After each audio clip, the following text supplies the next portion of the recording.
projector that speaks. That is the speaker. Okay, yeah.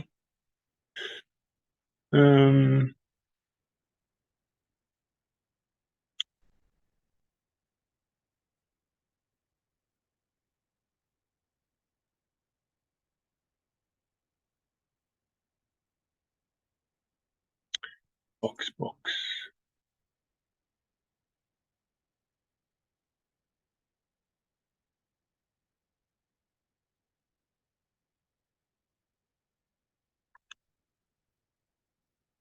Oh, this is wrong.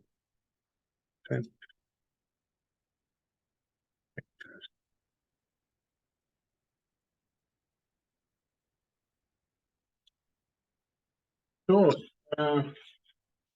maybe the goal of the course is to determine structures from powder diffraction data, and that is perhaps necessary to learn some methods about to deal with powder, unless you have single crystals. If you have single crystals, then play with them. Don't crush them. Okay. Yes, yesterday we spoke about indexing. That is trying to get a three-dimensional unit cell or a unit cell that is reconstruct the 3D information from what we have in powder diffraction. We only have a one-dimensional radial and try to extract individual intensity. There are two methods that are, well, there are several methods, but two names that are mentioned in the context of extracting intensity, Pauly and Lebesgue. The two persons simply put the Pauly fitting is kind of we assume that we have a functional form of the profiles and then just straightforward square fitting. There are some problems with Pauly fitting, but I mean, it's with the sufficient restraint, the square fit, we will have individual intensities as far as the square method possible to use. The Lebesgue fitting is also in a way a square method, but shooting based on slightly different routines, so to say. After this extraction of individual intensity, then one may use traditional single crystal method, that is direct method or and in some cases, if you have well resolved field and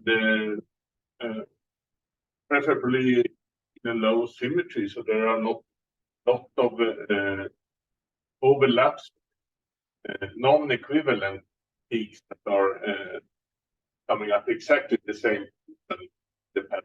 Then I would say that powder diffraction methods should do approximately similar results. There are some special powder methods. We have a few specialized powder diffraction programs, for example, X, that uses direct methods, but maybe most special for powder is direct space modeling. Have a molecule, you have some graph of a shape of a molecule, then you can sort of put that unit cell, assume some symmetry, calculate the intensity. Those calculated intensity, then you can say that you approximately at this don't fit with probable case, and then you try another orientation of the model, or maybe another. But we will talk about this. I think Ken will talk about Tuesday next week. Yeah. I mean, it's essentially nothing about this mess about direct method Patterson integration.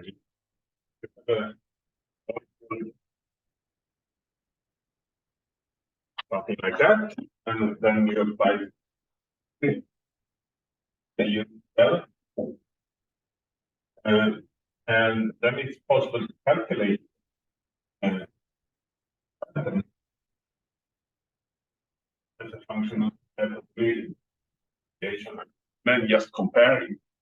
That doesn't fit the trial and error method.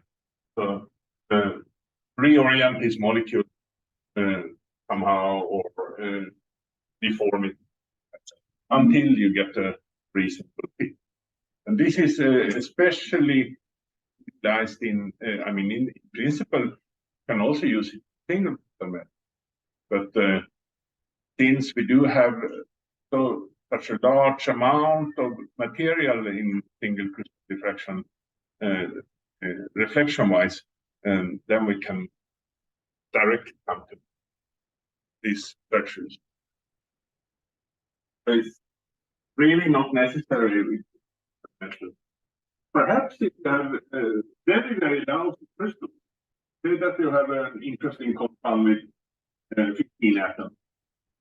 You have 15 reflections, 20 reflections, or 30 reflections that you can deal with. That is not enough.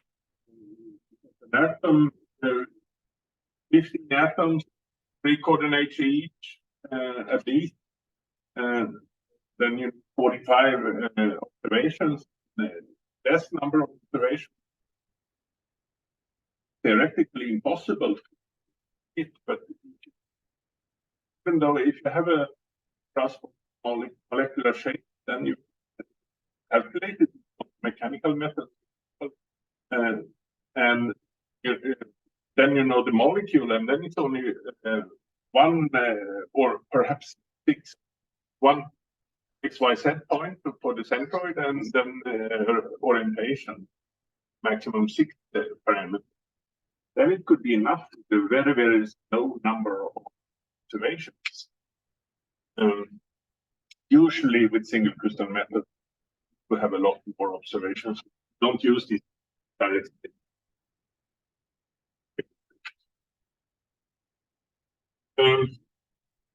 The square refinement is actually done with the standard square way as far as method. Single crystal method, you have a sort of simplification or the structure factor, and here we yet another layer of approximation. We have the structure factor, but then we have these peak shape functions. Well, they are not very approximate. We know them quite well. So there was a guy called Kurzfeld that the beginning of or middle of the 60s approximately published it. It is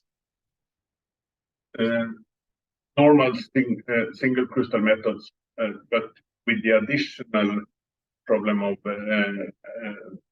having the peak shape function and background unit cell parameter.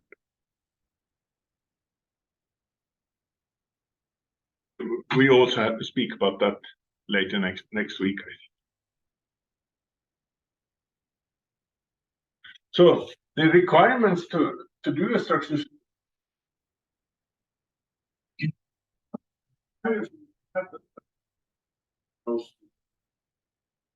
unless you're going to use if you can't decide if you have a high resolution, maybe depending on what kind of diffractometer you use, perhaps some machines will provide you with a better pattern than other machines. Try to have as good salinity of the sample as possible, and then optimize everything to get a high resolution and also accurate. Accuracy is important for finding correct units. So you can index your peaks. Otherwise, if you don't know the unit cell, then essentially no way to continue. Then you need to take your sample and go to the microscope and pretend it's single. Hope it doesn't burn in a microscope. Find the individual intensity as far as possible, and then use traditional single crystal method, or maybe real space method.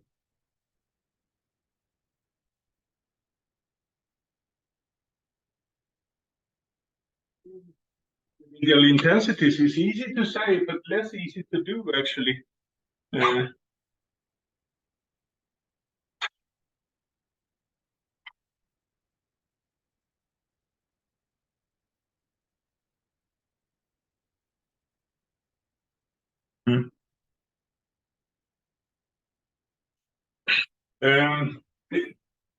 black line here is some profile. So this is not at all uncommon to encounter in practical powder diffraction. I would say that we have a peak here, and then it's also another peak here. This is a fake pattern, calculated it without noise as far as I didn't add any noise, but in reality it would be also random noise added. So 2 peaks, yeah, perhaps, but actually, since we now know the answer, this compound peak is actually composed of 1, 2, 3, 4, 5 peaks, and there is no way to look at the black profile and expect that the compound 5 different. All of them are same half width, so same type of function. I don't remember. I think the Gaussian function, which is quite common for neutron diffraction from reactor sources. It's very, very well read by a Gaussian function.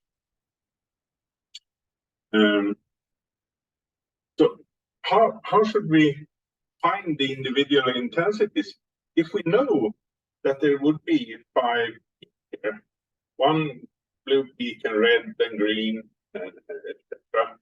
To know where they would be located, know that. Then it's possible from a mathematical point of view to fit the individual intensity, especially if we have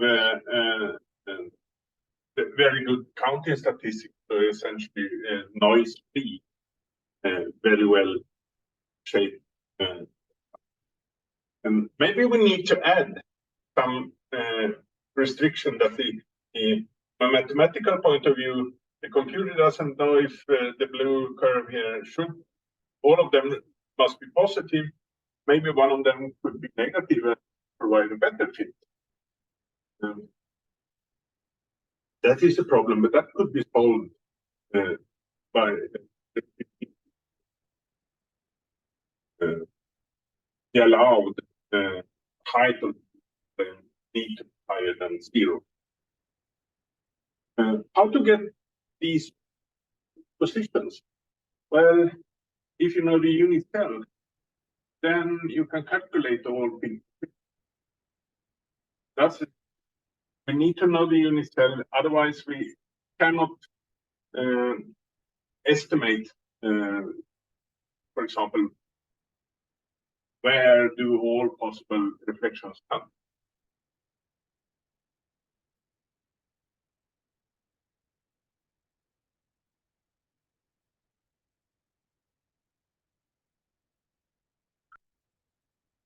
A lot of different peak-shape functions. Maybe the earliest one from the is with the reactor source neutron diffraction. expression is Gaussian function.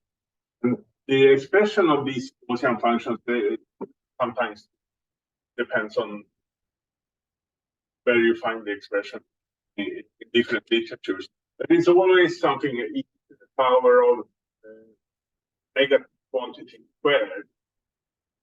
So the Gaussian function is called symmetrical, and all of these peaks are symmetrical. Lorentzian functions, they are available at some kind of different versions. There are Lorentzian, modified Lorentzian, maybe other types of Lorentzian. They differ a little bit. There is no exponential function, but otherwise some quantity squared. This is the distance, the position of an observed point, and the distance to the center of a peak. That is common for all of the possible functions. You don't see any dependence on Hopf, but that is essentially this unit 1 here, or you can construct corresponding formulas that are normalized and with the Hopf width as a parameter. Cauchy and Pearson 7 are popular functions. The Cauchy function is just a mix between a Gaussian function and a Lorentzian function. So if this is the mixing parameter, like F, what is it, theta or ni, or this mix n times the Gaussian and 1 minus Lorentz. The Pearson 7 is some kind of Lorentzian type with an adjustable parameter. And just in that you can mimic both different types of Lorentzian approximate.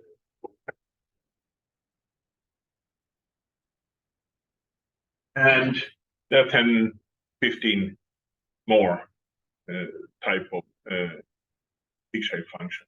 If you look in program software manuals, they will certainly give all of them will list their own favorite functions. Well, these are probably present because these are more or less obvious.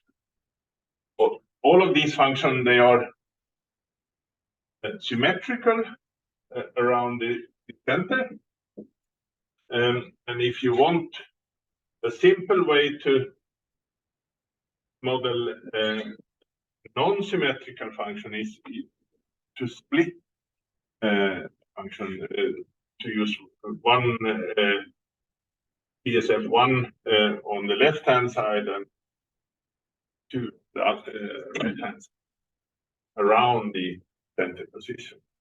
So one peak-shaped function composed of two different other similar type of shape function.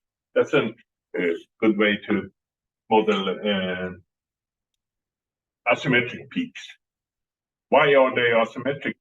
Is it composed of two different reflections, or is it just asymmetric because it could be different type of concentrations?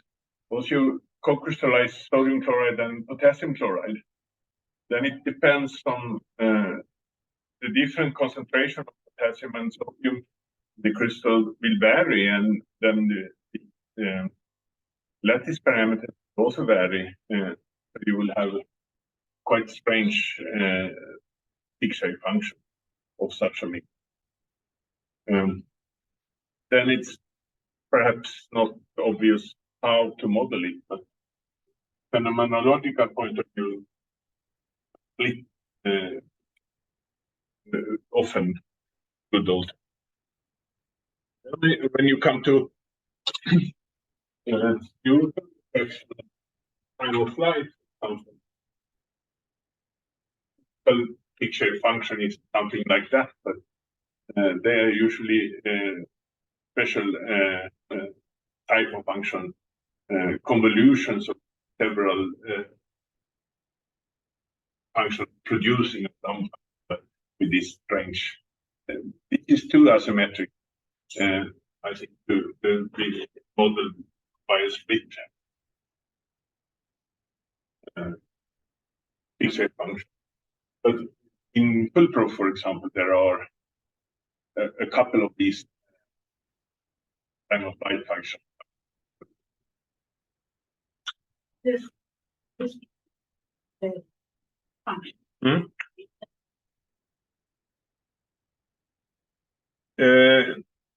In Expo, I'm not sure, but in full-proof, Expo is, from a Ritzel point of view, Expo is a very simple program.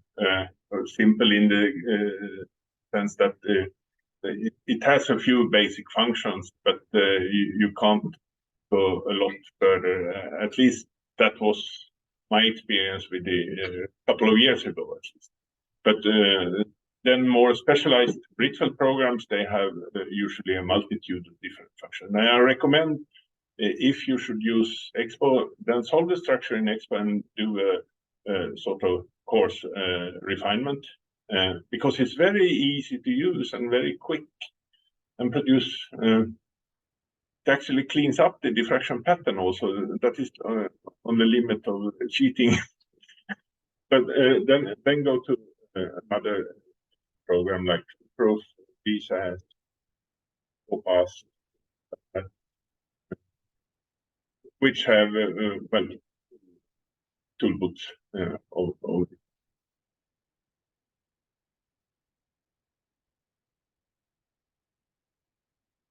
they are very similar, these. Yeah, a drawn Gaussian modified Lorentzian and Lorentzian function, and close to the peak position, hardly any, well, there seems to be some slight with the functional forms from the previous slide, you investigated, all of them are quite similar, close to. But what the difference between them is that the tails are longer for a model.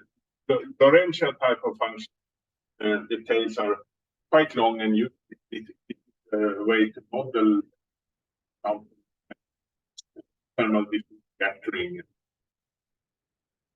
broadening of the Lorentzian broadening. The Gaussian part, the Gaussian function, the past, that is nice past. So after, say, 3 standard deviations, then the Gaussian function. But in principle, if these functions are normalized, that is, the area is unity. With the Gaussian function, maybe you need to integrate out to 3 or possibly 4 standard deviations, but with the Lorentzians, may perhaps to further out. Otherwise, some intensity. You can see that in some refinement, there is a sharp cutout. I think that is from historical reasons. Ideally, one should calculate the diffraction function for the whole diffraction pattern. That takes a lot of time, at least for 30 years ago, when the idea about refinement confirmed, then a lot of software. Then you introduce the concept of how many half-widths be defined by. Perhaps there is no reason. Well, maybe one should extend it diffraction pattern. 10 half-widths, no problem from a computer point of view nowadays. Perhaps there are problems in numerical stability. Software, if it, for example, single precision, whatever that is, 8 of accuracy, then could perhaps a lot of small numbers added together may contribute perhaps badly make the word process unstable, but I'm not sure. With double precision, I don't exist. But modern software should have more problems with that.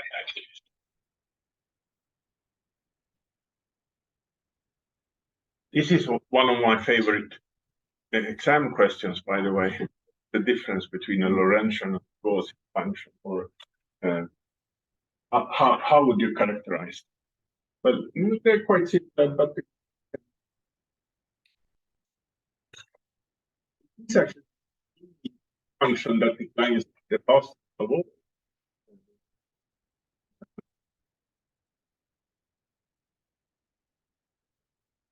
You can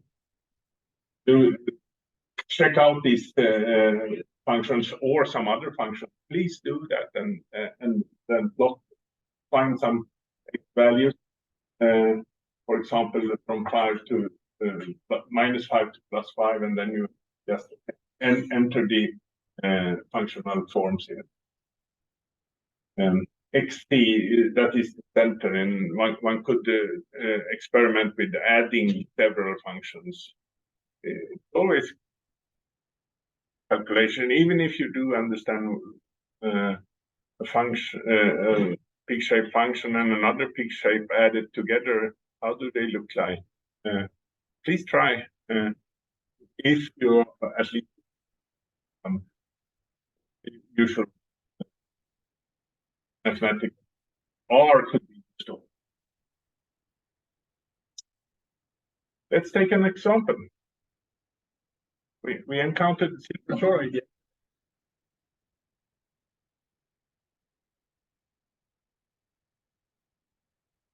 For Pauli diffraction method,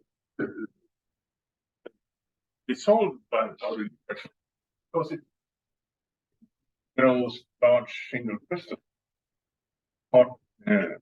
except for the microscope.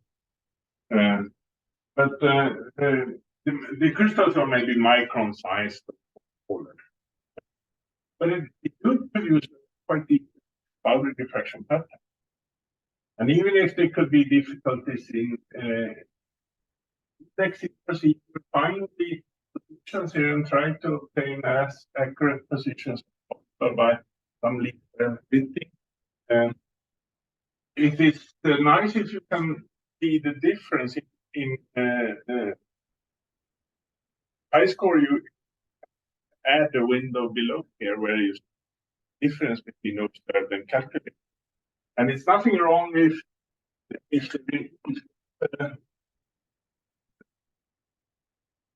something like that. That is perhaps a mismatch, move positions, but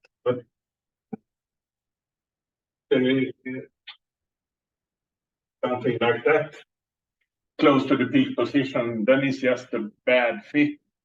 But if this badness is in the order of a few percent, something like that, totally doesn't matter, at least not in the initial calculation of peak position. So we did it silver chloride, yes.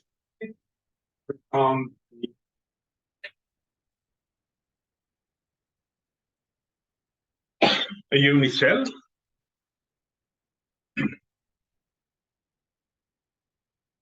This 5.552, and all of the angles are 90 cubic reported by Paul. We found a shift also and refined something like 0.0009, 0.001 degree. One can define it in different ways. If it's a shift along the theta scale, or it depends on the height error of the sample. Literally, they do similar results, not exactly one or the other. And here is the index of the diffraction pattern.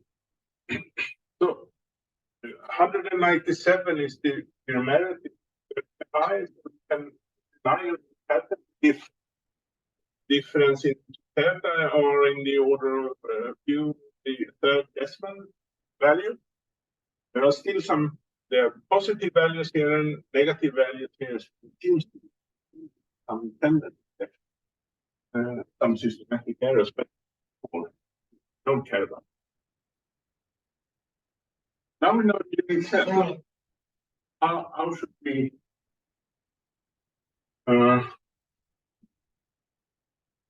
we don't have anything in this table that gives any information. We forgot to take notes of size of the peak. First peak is say 50%, and this one is 100, and then the decline approximately as a atomic most happens. This is a mix between silver form factors and chlorine form factors, but you can't draw any conclusions other than peaks are high in the beginning and then decrease. Yeah. With neutrons, the form factor is constant, so then one could expect higher intensities at high angles, or essentially no decline, at least not from the form factor dependent of scattering angle. But with neutron diffraction, it would also be thermal movement of the atom, so the thermal factor has a similar decline with respect to that. So I don't know how the neutron diffraction pattern with silver chloride look like, but I would guess not at all for sure that from one is anywhere. Yeah, maybe better chance the first half. Can't be sure. Control X-rays directly. Peak positions should be similar if you have the same wavelength neutron. This is the copper K alpha radiation. Usually neutrons maybe have approximately 1.5 ounce, maybe somewhat less or somewhat bigger also. But then the peak positions, that is only because the 2 theta, the scattering angle, and the neutron wavelength will interact. Increasing the wavelengths will shift the peaks higher up. Decreasing wavelengths will compare. With time of flight neutrons, then you don't have this scale in scattering angle. You have one or a few possible scattering angles, and then you record the time of flight, for example, or energy. Fast-moving neutrons, they have a high energy, and thus a low d value corresponds to I mean, the time of flight neutron is approximately high angle region in the beginning of the pattern to draw it in terms of time of flight.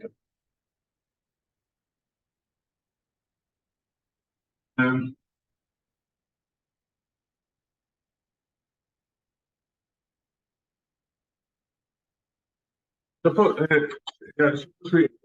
with the high score we can integrate this peak, and it will print out area, the peaks. I have them on a file. But what else do we need to need? Now we have the HKL.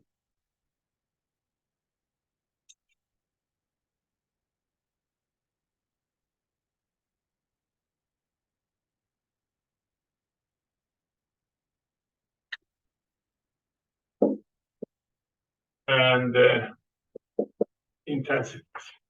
Right. Intensity. And intensity is essentially F square, the pressure factor square. Perhaps look at the 111 reflection. Intensity for the 111 reflection, not only from the 111, but also from the -1, 1, 1, 1, -1, 1.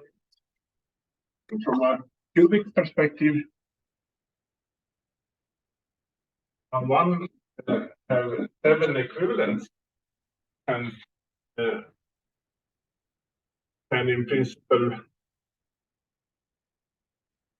all the way from or there should be 8 from positive to negative values. They will continue very same position, and they will exactly overlap in the diffraction pattern. We can call out to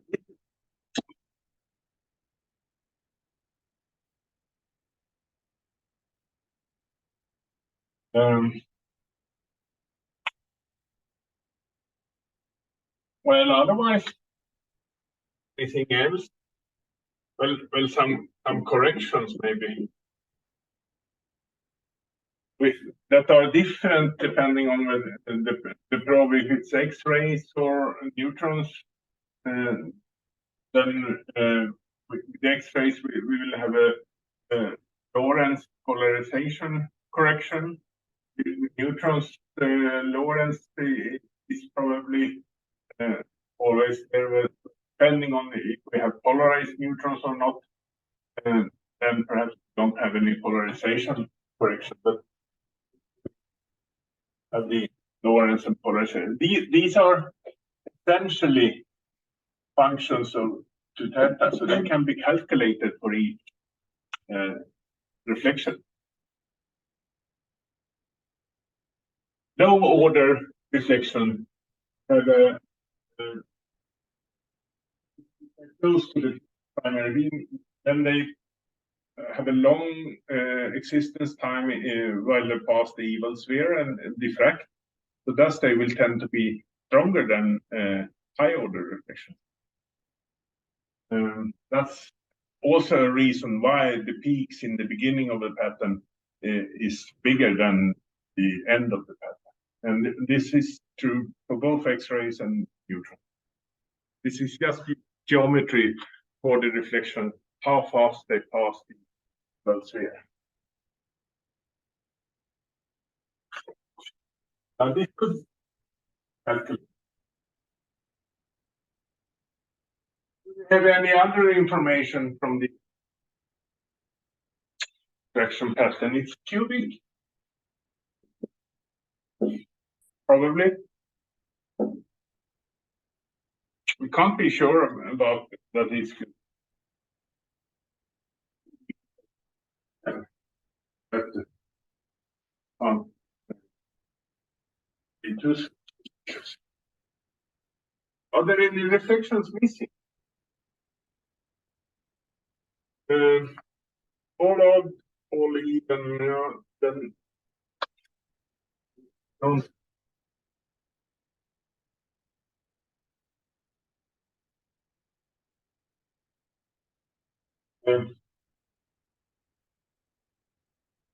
Now, systematic errors. We did detect some kind of systematic errors even here. Try to detect that, but that is just a geometrical thing about the unit cell parameters.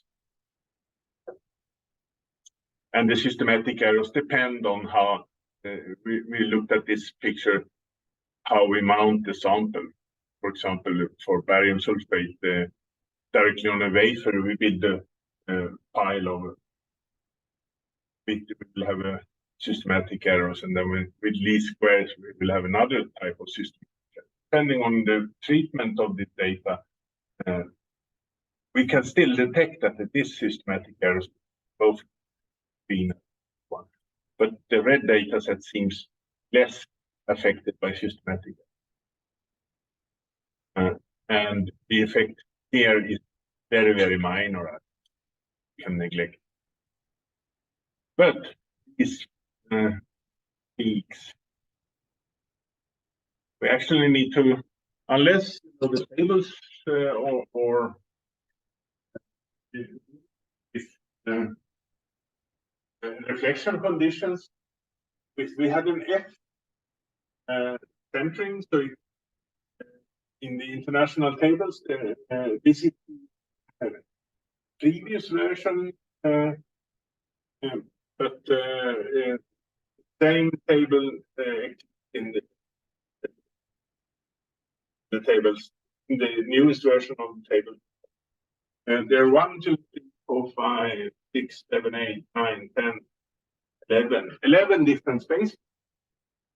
Wait.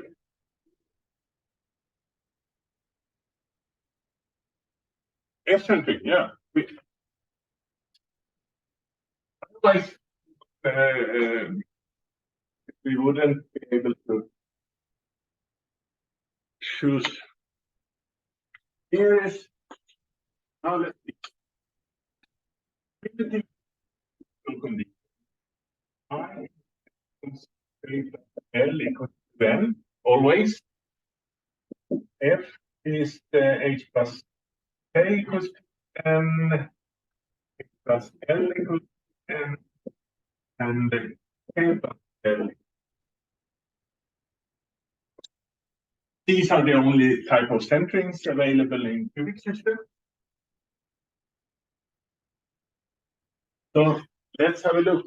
1, 1, 1. Well, it's definitely everything primitive, we can say. But is it a necessary condition for a reflection present that if it F centering H plus K, H plus L, and K plus L, that is even. And here also, here also, and here also. But we can translate.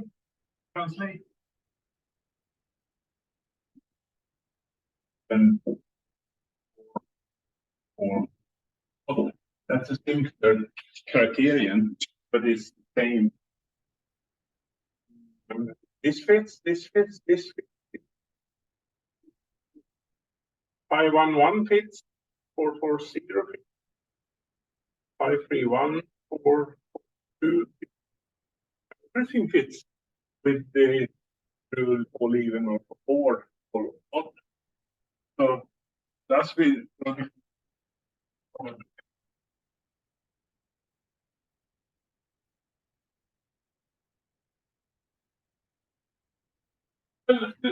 number of the table in the old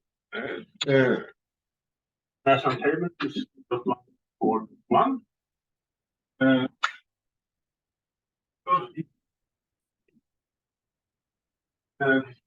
HKL indicates any reflection code.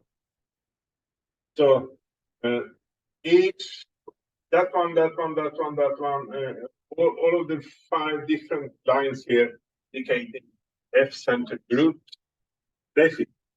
But on the other hand, with one index 0 and K and L different, if we have the condition that K and or L must be even when one index is 0, or K plus L must be multiple of 4, similar when K is even and L is. The information here is quite condensed. Nothing is written that K and L, K should be even and L should also be. When there is some special condition, K plus L is 4n, or L is 4n.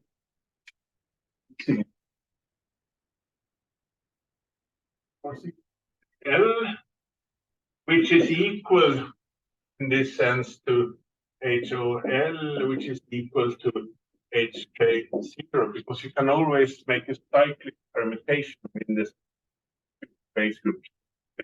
Threefold axis along the space diagonal in real space and also in reciprocal space. What was it?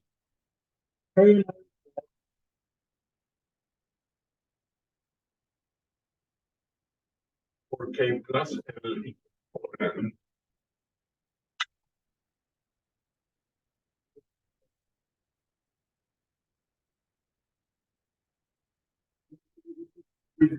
This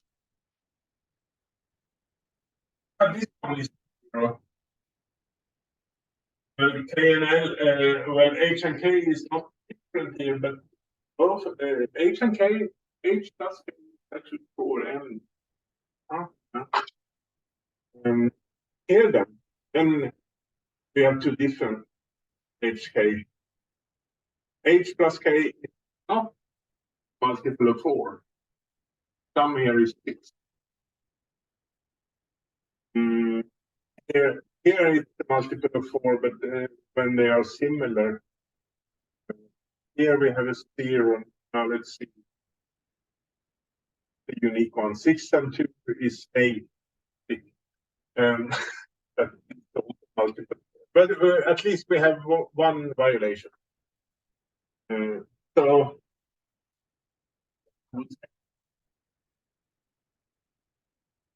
but on the other hand, when one index is 0, both of the others are even. You can also include this those with 2 zeros, but there's a special column for that in the table. Both of these are even. Yeah, no violation. So the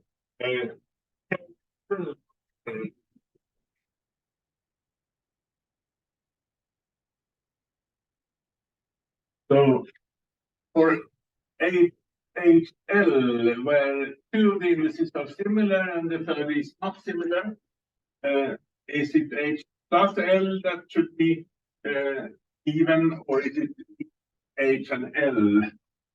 Those are the only possible H and L.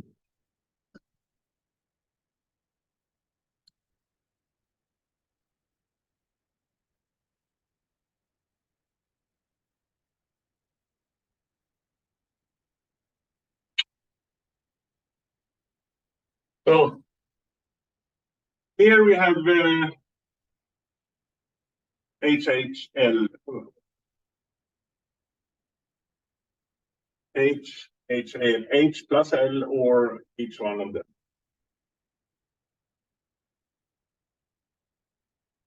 H plus L is even, yes. And K plus L is also even. Here, H plus L is even. H plus L is even. H plus L is even. Then this one, H plus L is H plus L is even. Here we can commute the 5 either K position or the L position. H plus L is even. It could be H plus L is H even and L even also perhaps. No, that's a, this, for example, 5 and 3 is not it. That is not necessary.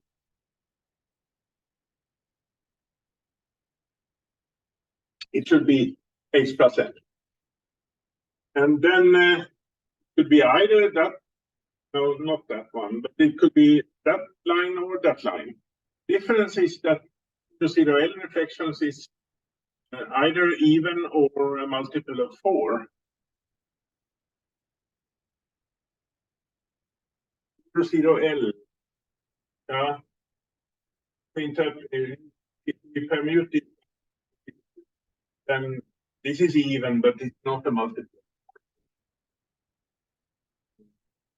The conclusion must be that this line, F centering, even, K and L, KL reflections, and sum of H and L, even in L reflection, and even in.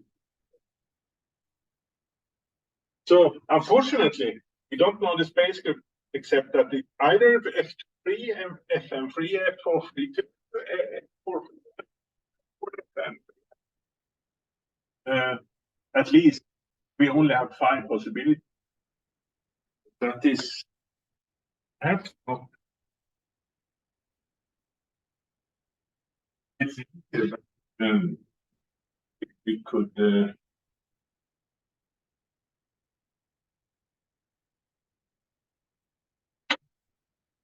Looking at unit cell, if the edge is 5.55, then the volume will become something like that. And with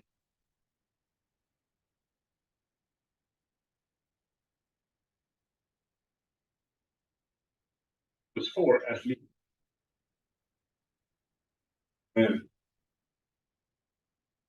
If you look in these F-center space groups, there are no positions that are only two-fold or only one-fold. Smallest number of multiplicity of atomic positions, 4. Could be higher. Yes. If we have 4 silver and 4 chlorine, that is 8 atoms. An atom, how big is an atom? Something like 20 angstrom. 20 times 8 produce something like volume 160 angstrom. Very approximately.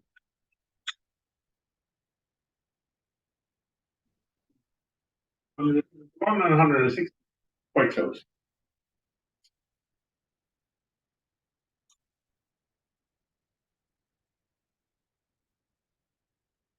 So, with the small unit cell, these said before, and with the assumption that an atom is approximately 20 angstrom, we can be more or less certain about that equals 4. If Z should be 8, then an atom is just about 10 angstrom, and that's a very small atom. 4-fold positions are available actually in all spaces. We can guess the structure. This is how Bragg did when he or someone else, his assistant, PhD student, told the structure. They sat down with 4 units, the unit cell, how in one of the spaces, the FM3M, this is the highest symmetry. There are 2 different 4-fold positions, 1 0 0 0 and 1 half half half. Well, it's actually okay. Put one of the atoms at 0 0 0 and the other atom at half half half. Have fulfilled at least the 4-foldness. And actually, we were quite lucky because with putting in the atoms in the unit cell, we don't need to assume the FM3M structure. We can actually put in just an atom at 0 0 0, and then we need to add the F equivalent. That is, we add 1/2, 1/2, and we to X and Y, to X and Z, and Y and Z. There should be 4 in total. Then with that model, it looks like this. We can calculate the diffraction pattern with for example, Vesta and Diamond graphical viewer. Both of them are available as freeware. They won't do a very nice representation diffraction pattern, without any corrections or so. But the question is then, is this similar to turbo? If the answer is yes, then we have solved the structure. And of course, there could be more to be done. But to refine some thermal parameter that maybe some correction. But I think it's a good correspondence. So without ever entering any direct method or anything like that, direct methods wouldn't have helped us actually, because when the atoms are special things like that, then direct method quite.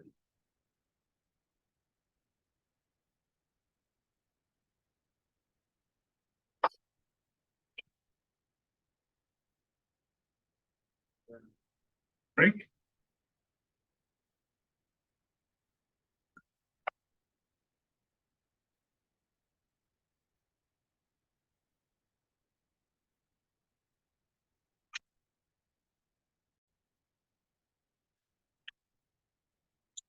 So a slightly compound, hexamethylene tetra is much larger.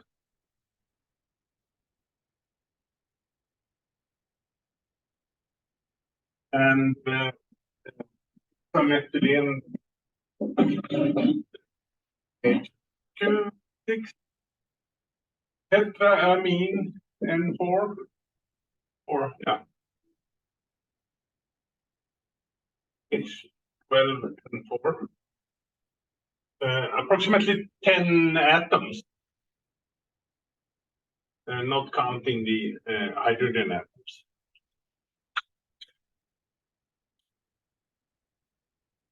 So a huge peak in the beginning, and then quite fast drop off. This is partly an effect of the Lorentz correction that low order peaks get enhanced, but it's probably so that it can index this pattern. We will find big positions. This is on a linear scale. No, this is how it is collected with so-called automatic divergence splits. That and the diffractometer sample at low scattering angles, there is a small slit because that's enough to illuminate a large part of the area. But then at high scattering angle, there is quite a large, because the idea is that sample area should be illuminated. This is good because it will enhance the signal to noise at higher angles. On the other hand, decrease the signal to noise or increase the signal, the noise at low angles. But on the other hand, at low angles, the peaks are quite strong ways. Very many programs, written programs, they assume that one uses constants or a fixed bit. This can maybe corrected for in high school. The lower one here is fixed bit equivalent on the upper one. It's not very easy seen here, but the high angle region actually is decreased in intensity compared to low order, but the signal to noise is better. It's always good to collect data in automatic divergence splits and later convert them. I think the idea comes from if you have a capillary, then you have a small sample, and all of the sample is illuminated all the time. This, independent of scattering angle, will have the same amount of sample illuminated. This is corresponding to the fixed slit duration in reflection. That's the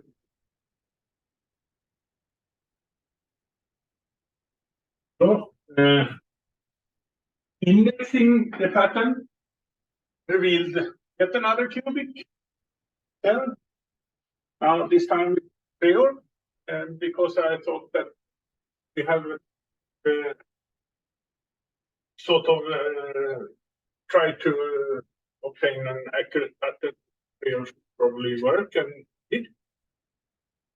And there are essentially, we don't have a delta to theta here, but it's difference the decimal here and 973 approximately. That is also very high accuracy. Now we know the unit cell. 777 is 349 cubic angstrom. A larger volume would that be? Volume approximately be with 20 cubic angstrom per atom, then would be 100 angstrom. But on the other hand, it's carbon and nitrogen, and they are quite small compared to silver and chlorine. Maybe. So maybe it's exaggeration. 349 is approximately 2 times 200.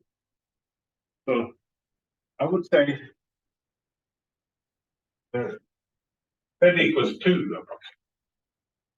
But still, that means we have 20 atoms in the unit cell, or perhaps 10 or smaller, depending on space. And we from section H K plus L is 10.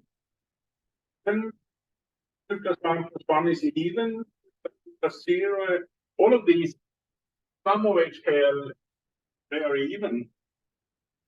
That means 9 centimeters.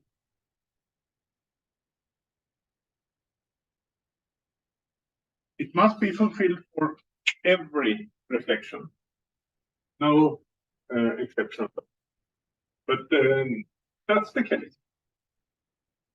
So, same idea with locating the phase group from reflection conditions. There are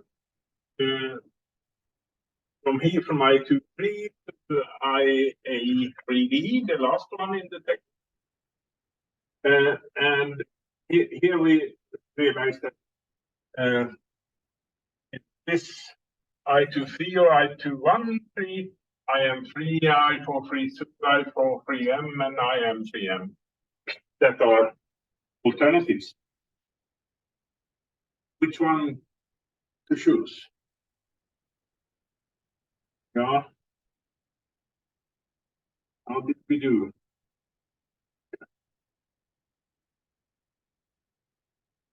First, we need to find.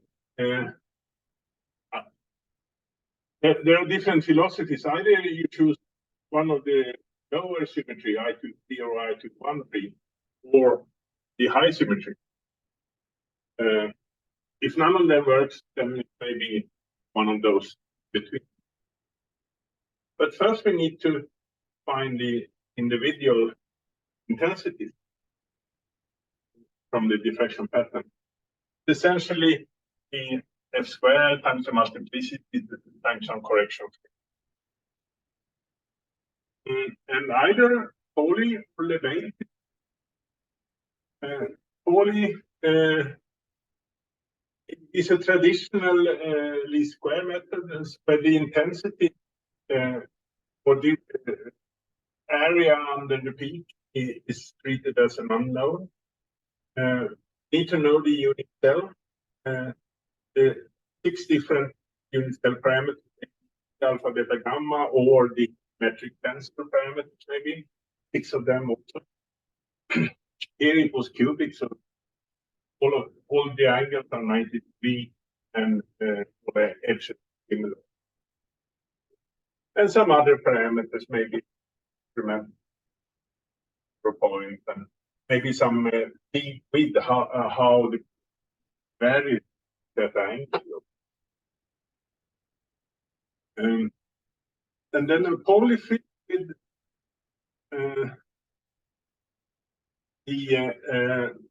ideally, if we have a compound well separated, then it's no problem.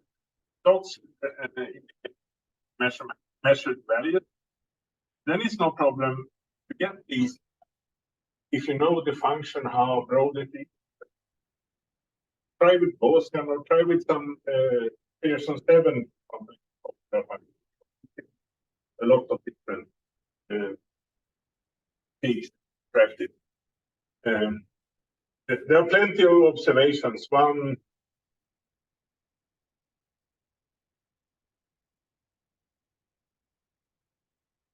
there are 20 observations, so we can at least have 10 parameters. So,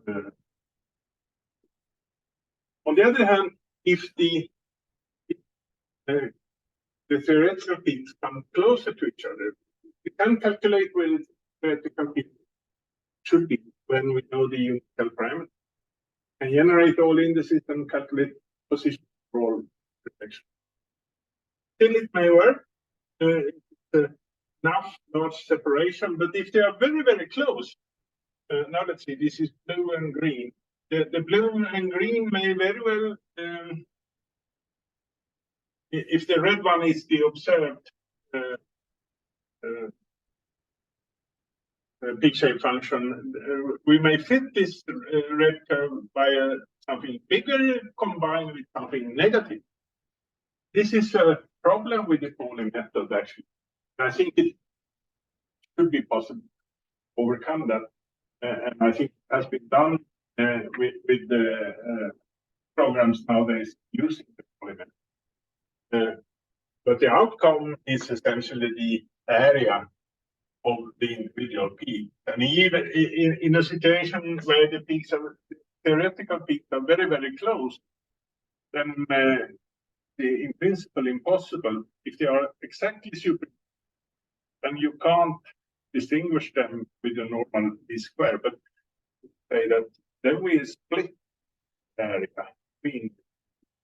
That may be a bad approximation, but well, better bad than wrong.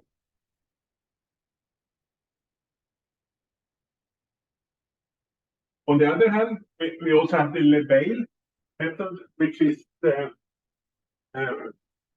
period in the beginning of the 90s or end of the 80s from Armel Lebesgue,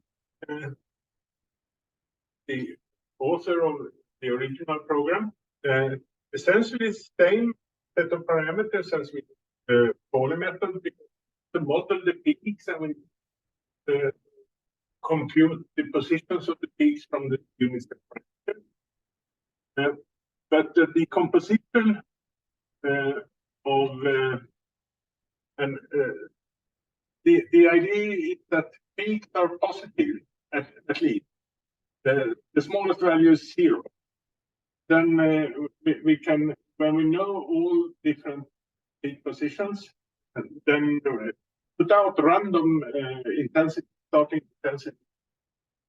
For example, here we have a red, blue, and a green position of 3 peaks quite close to each other.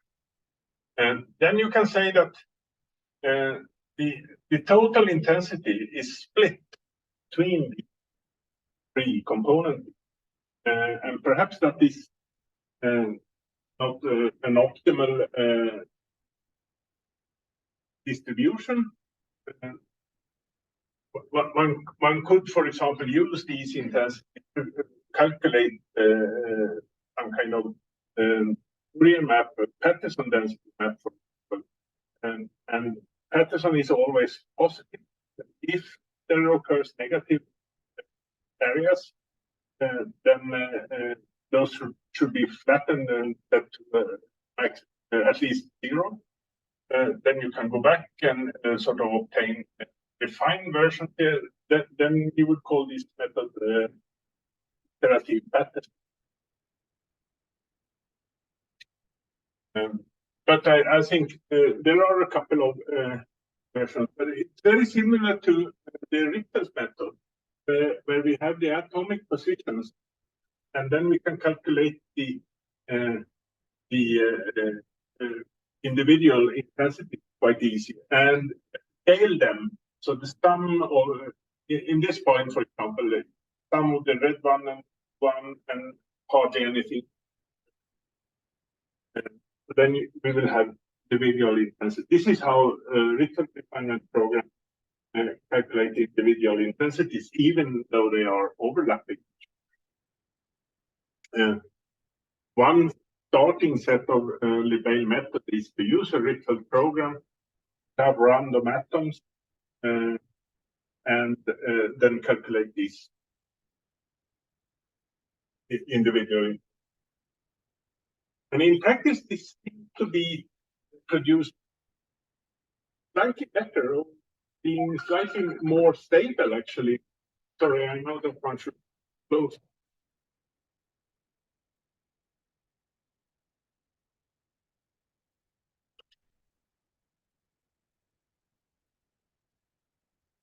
So, it did turn out to be slightly more stable, and it implemented the program. So then one can use the program just make a Lebesgue decomposition instead of a before you have a model, because you need some intensities maybe to get a model, unless you are using direct spacing.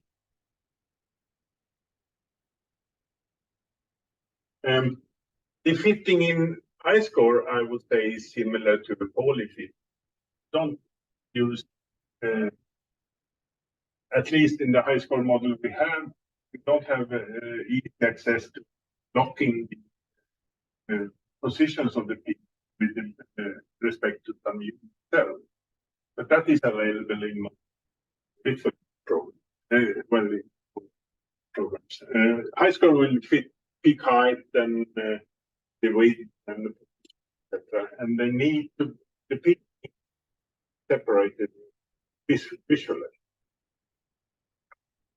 Otherwise, it may be so that HiScore make a fit, but can't believe the result, or may not trust it very much. So, if we now the unit cell, this is indexing from HiScore. We see the set of reflections, and we see some sort of tentative systematic errors, but it goes from 0 here, minus 0.03, plus 0.0. Quite small variations. And it could be slightly better. I mean, it could be random variation around 0. But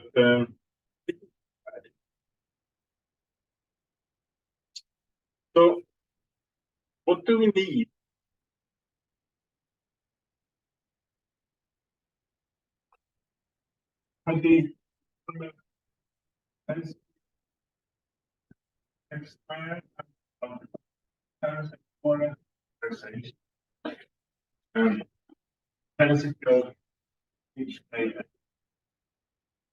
Like that. So here I prepared file approximately output from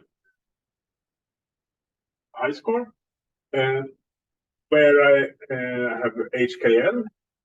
The multiplicity that I couldn't get from HiScore, but that I derived manually. Just 10 minutes. So And how is 110? Why is it multiplicity of 12? Well, the 0 could be in 3 different positions. And the 1, since it's a cubic, so +1 and -1 are equivalent. The position relates to h squared plus k squared plus l squared. This could be positive or negative, positive or negative. So 0 3 position, 2 times here and 2 times here, 4 times 3, that is 12. The multiplicity, there are 12 different single crystal reflections that contribute to the line bounded 110. 200, now the 2 could be in any one of the 3 positions, either as H, K, or L. And it could be positive or negative, thus the multiple. Well, then we need to assume we know that it is cubic, and we know, for example,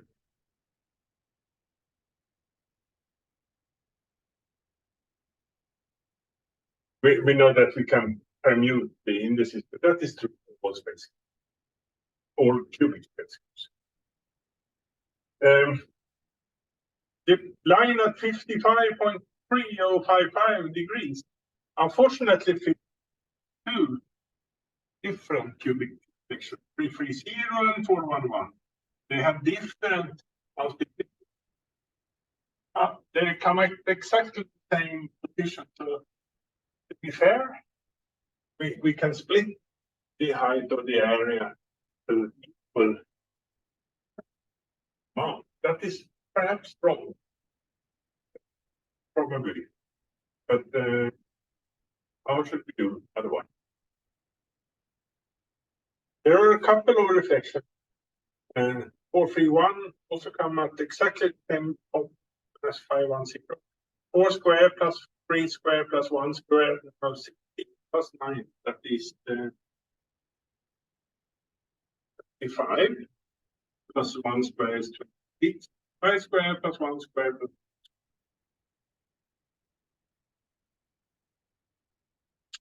So with these things, also the Lorentz polarization correction. There are some formulas for standard X-ray machine. The Lorentz factor will be by this one, and the polarization by the normal non-polarized beam. On the other hand, with the powder diffractometry, you have perhaps a monochromator crystal. Add an extra factor and have more gate per second. But well, approximately as a function of delta. So, do they do? Taking all of these information into account, applying this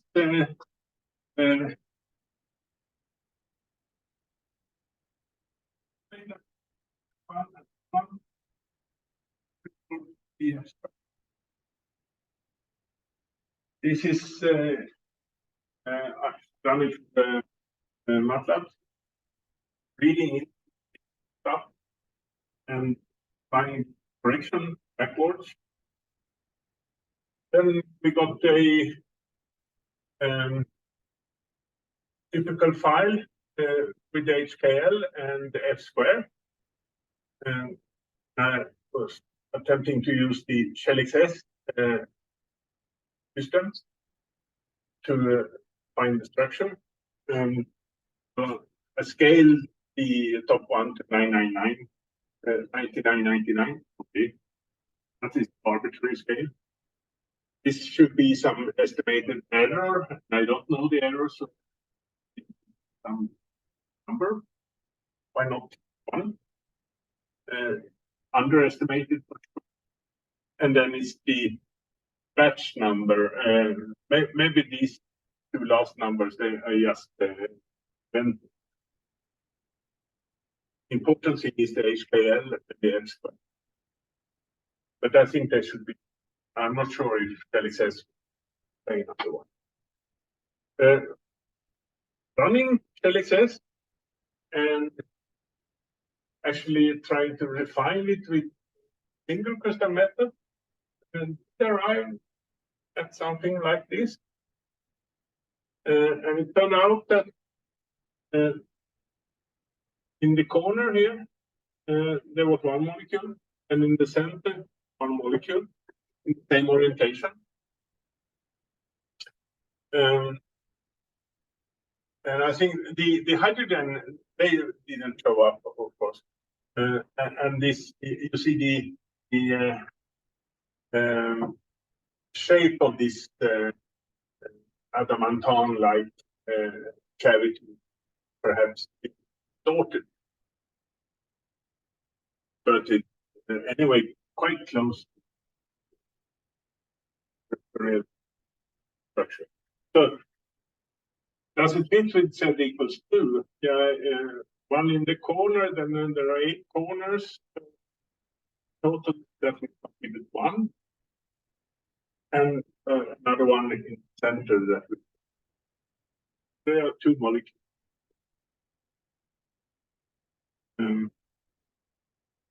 This compound could also be obtained via single crystal, because even though you buy the powder, fine grain powder, and I actually did the no. The check the calculated and observed pattern. The red one is calculated pattern, the one observed. They're quite similar, not very similar in the high angle region, but I used a very simple. I used reading the pressure model, then just plotting the powder diffraction. The trick here was to obtain the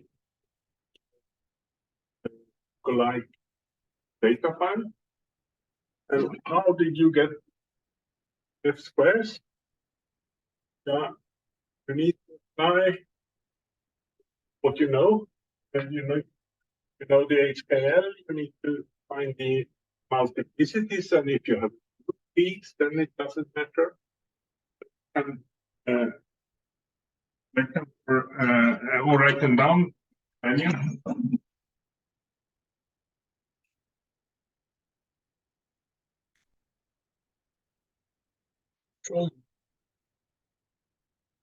See, just check. This is lost.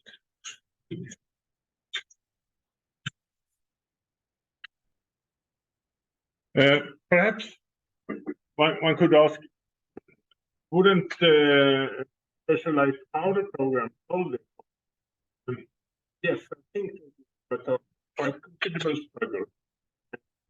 And especially or when you have a well-separated peak, using like shelling or something.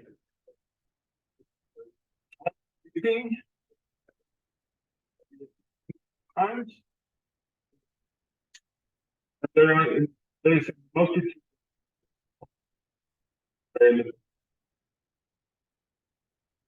with a long history in work and action. Could be worthwhile to try to find a equivalent single crystal data set.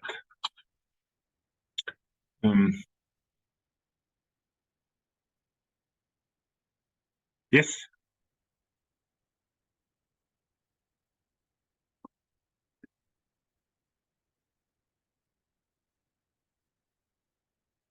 I think I used I23, the lowest symmetry.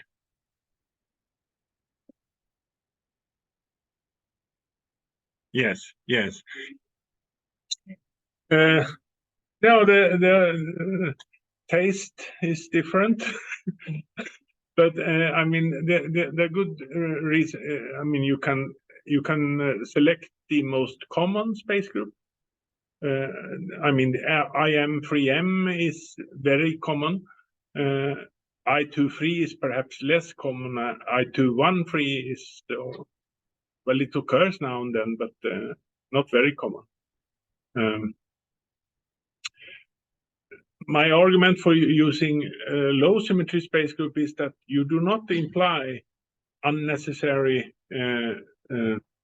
symmetry to the data or to the model. If you claim that you have a high symmetry space group and this is not easily part of the well, if it's not high symmetry, then you would imply extra restrictions to the data, and you would see something disordered instead. Maybe two molecules half occupied on top of each other. Could I have a look at what was?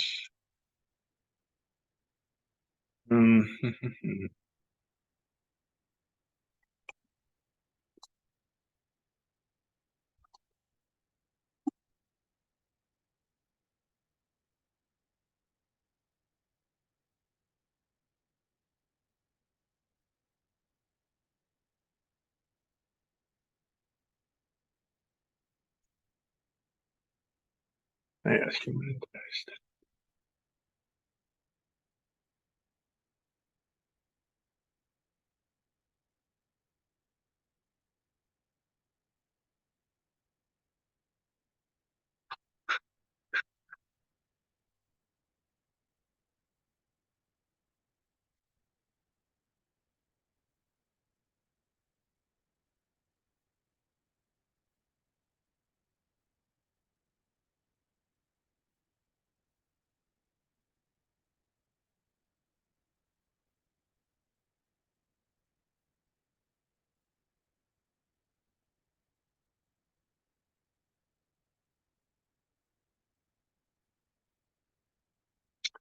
OMT.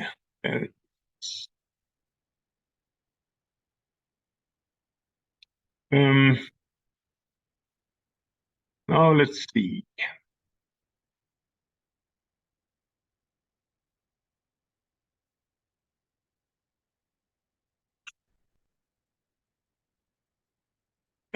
This is this is non-centrosymmetric minus 2 non-centrosymmetric. Yes, 1, 2, 3. It's probably I23. Yes, and I did got 2 atomic positions. So let's see if we can look at it. Diamond.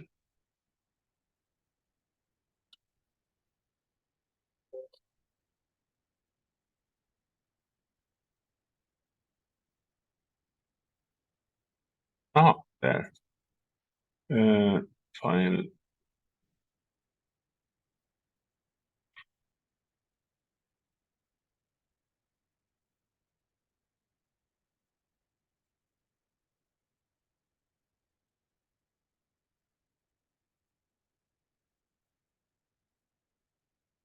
We have the files. I can give them to you afternoon.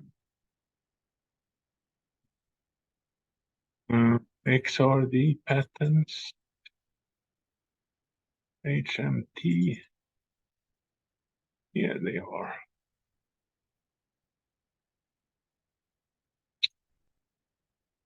This was the I used Chelix T, obviously, which you by all means should try. Get molecules, add all that. these are the two atoms, and when you add the structure, is there a structure? Are they connected? Yes. So complete fragment makes. This is perhaps.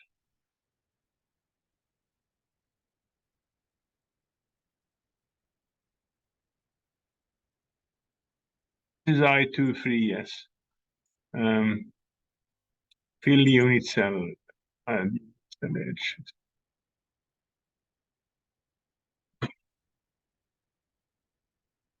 Yeah, I23. I got the wrong model first. Is this hexamethylene tetramine? Yeah, nearly, but not at all also. This is something looking like a methane molecule, but it has the right symmetry. If you replace the carbons at the end here by nitrogen, remove the nitrogen in the middle, and then add a carbon in between here, then you would get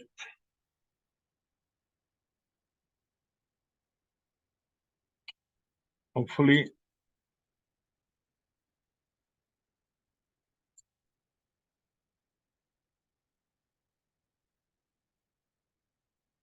and that's good in a way because structure solution from powder may produce weird looking structures, but they still perhaps and photographer could actually detect that this is probably wrong, but if I replace changes to structure, does it fit then? Try that, and then it did. Because there are 4 nitrogens in the molecule.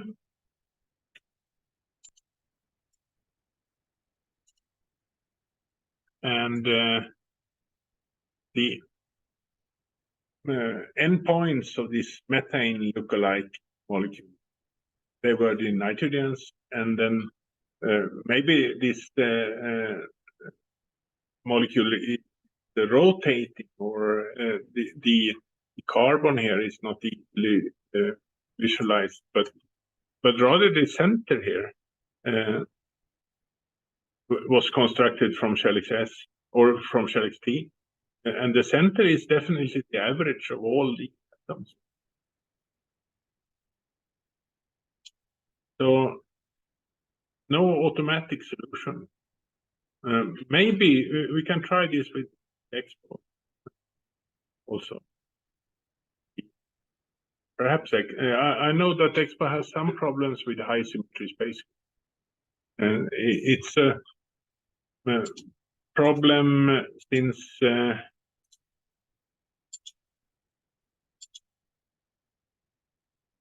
essentially,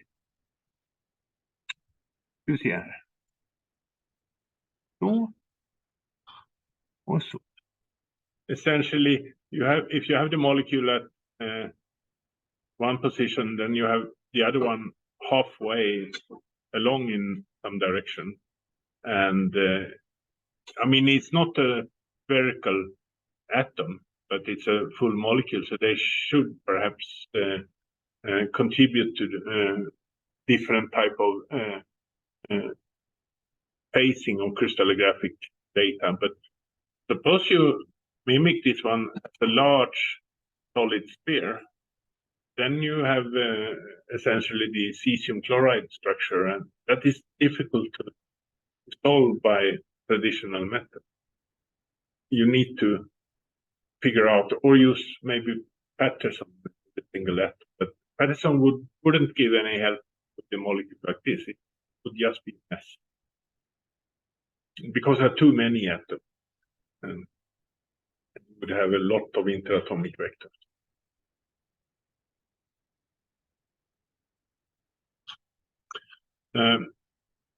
If you would have known the structure of this molecule, I would recommend real space method, because there's hardly any doubt how the molecule looks like when you buy it from the manufacturer. At least if you know that it is a solid cage-like molecule, then you can construct it. And actually, with this reasoning that it's Z equals 2, then in any of the eye-centered base groups, the twofold positions are the small. There is no one, none of this base. So it could only be this structure. Similar to thinking out the chlorine structure, you probably think out this one, except that you could think out the orientation. That's all.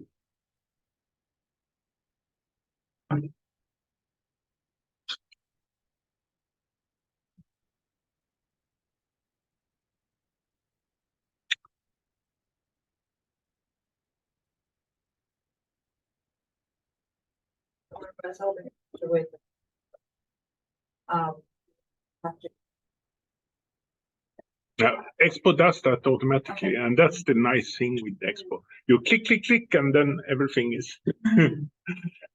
And of course, you should use Expo and similar programs.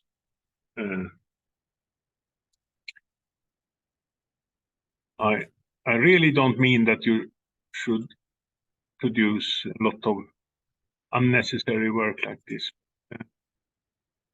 But a course like this, maybe.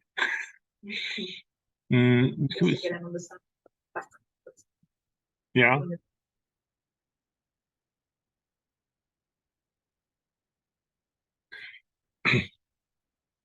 This is approximately in this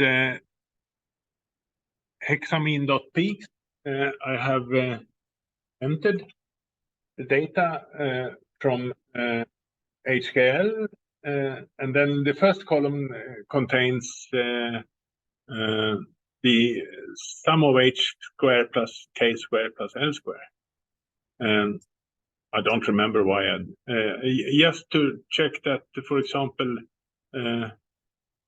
these two lines, the 431 and 510 reflection, have the same HKL squares sum, so they need to be divided. And that I did manually for the next, these two last column here. The second last is the height, and the last one is the area coming from HiScore.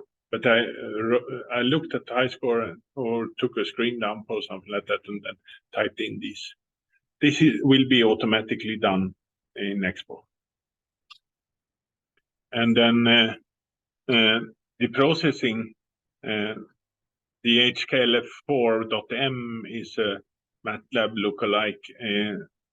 I open the data read in, and then I split the red data into I2 sum, HKL, multiplicity, 2 theta, etc. And then I compute for each reflection. I know the 2 theta, and then I compute Lorentz and polarization, and then apply these corrections. I took the area divided by the Lorentz and polarization and the multiplicity, and then got the F2, scaled it just to get decent values, and then final print out to the screen and on a file. Can see if it works. It's always a chance that it works. Yeah, it seems. The only reason for doing this is to get this the equivalent of a single crystal file. And then where is the HMT?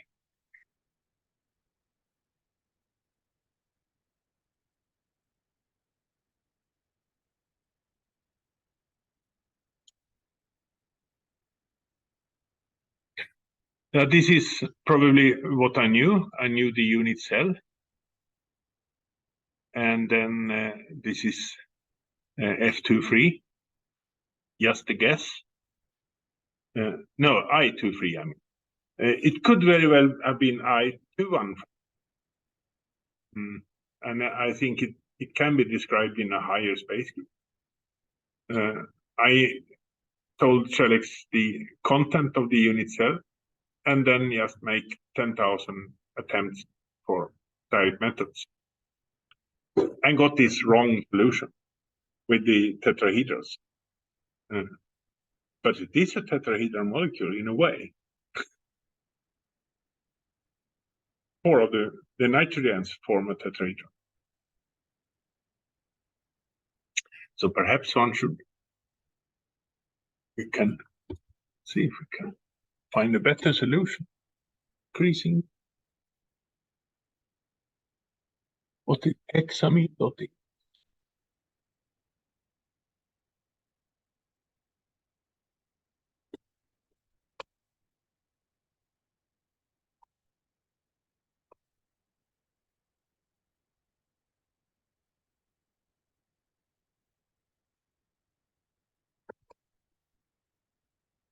Hexamide.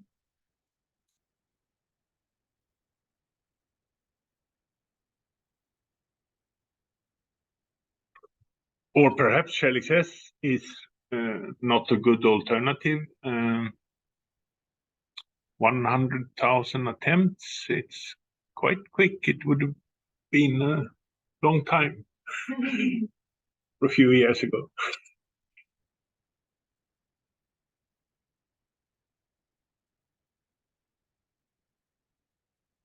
I'm right ahead.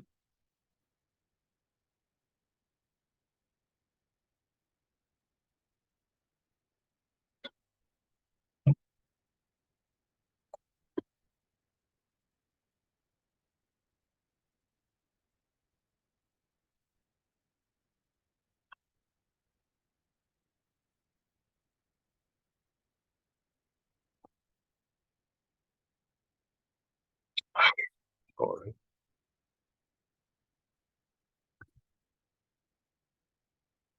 Oh, it's a million. 100,000.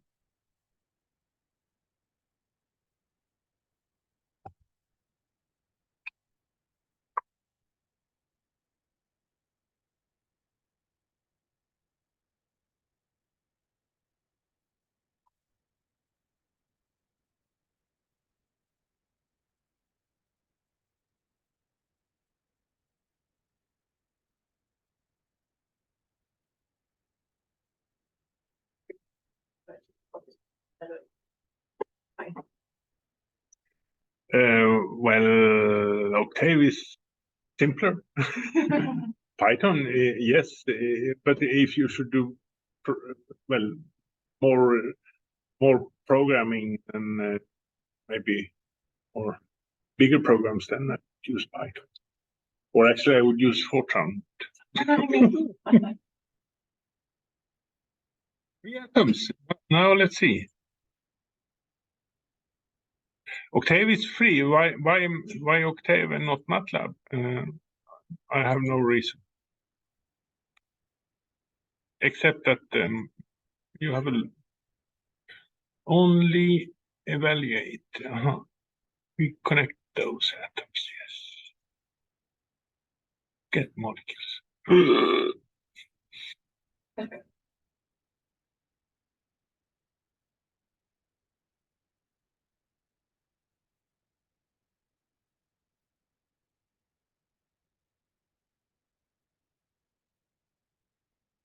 We have a lot of atoms. We have 6 atoms.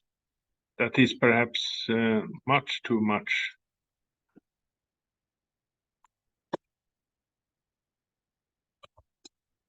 See what it produced. Definitely Q1 is and Q2 is the highest, and Q3, Q4. How many atoms do you want in a molecule like that? 6 and 6 carbon and 4 nitrogens. At least the Q6 should be absent, and maybe this one. This seems to be a high symmetry Q1. It's indicated here by the occupation code. We can keep these at least.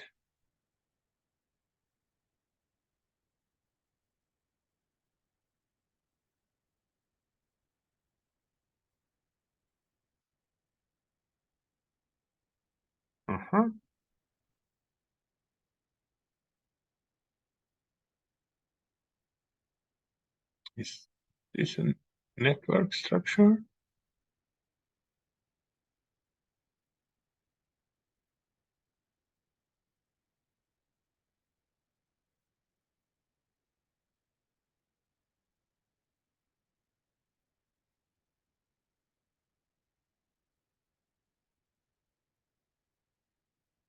Well, not obvious that.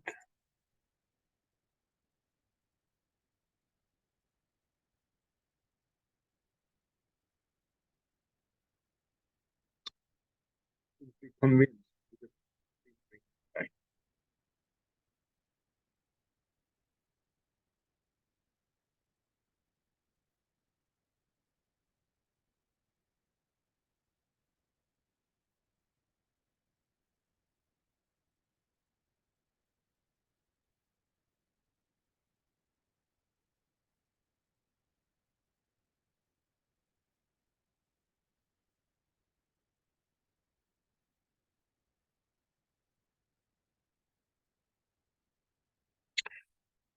Perhaps not too bad. These extra atoms in the middle here, which one are they? It's the Q1. That's good in a way.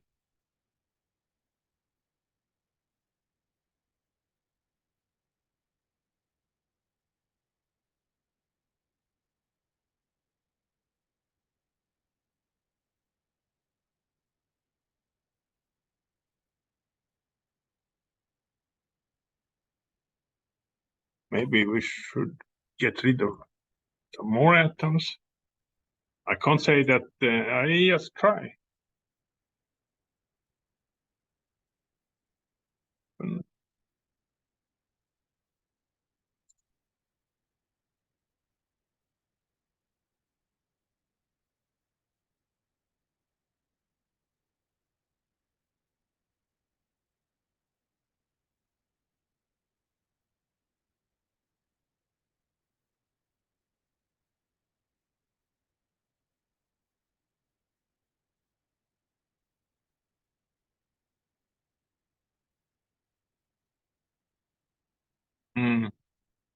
It's the same arrangement of objects, but the actual object is perhaps weird.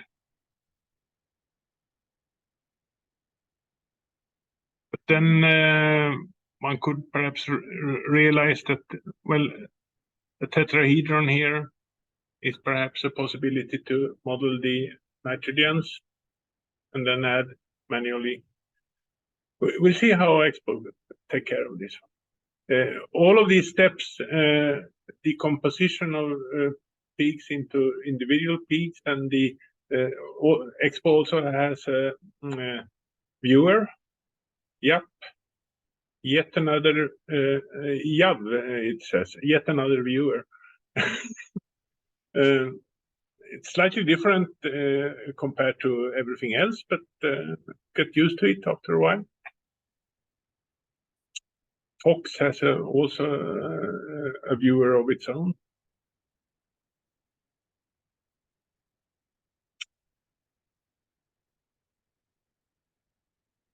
Yeah. Where did we? Or perhaps this is wrong space to try another one. Rerun ShellXS, or perhaps some other program. ShellXS works very well in many cases, but not in every case. As similar to as Treo doesn't work in many cases, do work in many cases, but not in every case. So you should try different types of software and different, even if they are based on the same principle, they behave different.